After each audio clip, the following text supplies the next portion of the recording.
welcome to Watch Revolution. Today we're going to talk about the concept of exchange value. One can understand exchange value as one of three types of values we use here to make sense of capitalism. We'll talk about use value and surplus value in other videos. So exchange value doesn't just mean giving something up for another thing, equal to something else. It doesn't mean 2 Kit Kat bars are equal to 1 king-size chocolate bar. Nor is it when you decide to split your burrito with your date so you can try both flavors of mole. When we're talking about exchange value, we're talking about a specific relationship of trade. You give up something valuable you have to someone else for something else valuable that they have. Farmer John goes to the market with apples to trade them for tools he needs is the usual cliche of it. However, you have to remember this story is just that. It's a story that hides the use of currency or money. So what do we mean by currency, also known as a fancy way of saying money? It seems obvious, but currency means something that is recognized that you can spend to get goods and services in society. Obviously we know about gold and silver, however there's a lot of different currencies.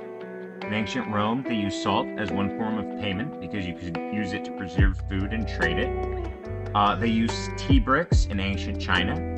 They used Parmesan cheese in medieval Italy. The currency of the United States, which isn't backed by one discrete thing, but in our belief in all the things our country builds and can trade for, is called a fiat currency.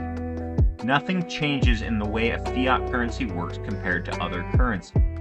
Currency works the same way whether the currency includes gold, cheese, or faith in the people.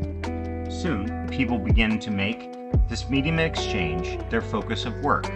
If you're a poor peasant farmer selling your wheat, then you trade to get whatever things you need for your survival this year and the coming winter. No currency needed. However, if you live beyond subsistence farming, people can buy and sell whenever.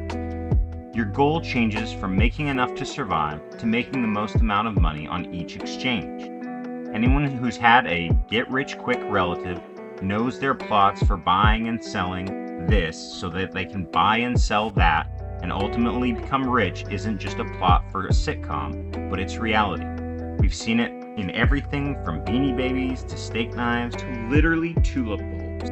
This buying and selling, exchanging, becomes the focus of some. The actual building, growing, and helping people becomes the focus of others. However, something strange happens.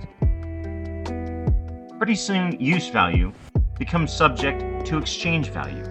I can't explain the deliciousness of biting into the first apple of the season, but you can sell that apple because apparently it's worth $1. It's worth the same dollar as a bad cup of coffee, some quarter-inch screws, or a tip for somebody who's waiting tables for you. Say you played bad viola version of Brandenburg Concerto No. 2, and people are willing to pay for it. Exchange value becomes worth of things relative to each other, not what use those things actually have. Literally, it currently costs $30 to buy a pet rock, which has absolutely no use value as such.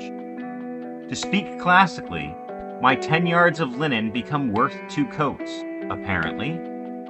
If you've ever read Das Kapital, that would have killed. But regardless, everything becomes equated to everything. Objects become completely divorced from their use value and only exchange value remains functional. You can look at the video on surplus value to explain how capitalism functions, but it's important to note that we do not necessarily build economies on exchange value. Let's use a simple example of gift economy from Oceania that might prove helpful. On many islands, some groups of people would make the fishing materials, such as carpenters for boats, fishing hooks, and spears, while others would do the fishing proper, and a final group would work on preserving or salting the fish. This system would provide different economic roles, but it didn't depend on exchange. However, people who were lazy fishers would receive the worst made fishing materials. People who slacked off on making materials for salting fish would receive the worst of the catch or nothing at all. It's important to note that gift economies, as many other economies, have existed long before capitalist economy, which we'll outline in surplus value.